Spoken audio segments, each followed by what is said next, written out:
ছেলে আর মেয়ে চলে যাচ্ছে, গার্জেনের অনুমতি নেই, অনুমতি ছাড়া বিয়ে করে আসছে রেজিস্ট্রি করে।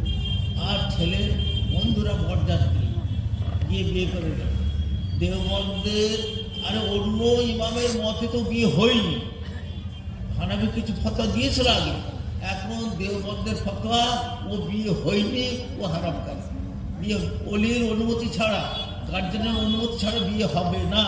যদি পরে অনুমতি তাও হবে না, নতুন করে বিয়ে করতে পারে, ও বিয়ে হয়নি। এই একটা মশলা। আরেকটা মশলা, মরণের কিছু আগে দুখানা শয়তান আসে, একটা শয়তান ওর মার রূপ ধরে, একটা শয়তান ওর বাপের রূপ ধরে। এসে বলে, করছি খবর পেলাম তুমি আজ দুনিয়া থেকে চলে আসবে, সেই জন্য খবর দিতে এলাম। খবরদার ইসলামের উপর মনীষ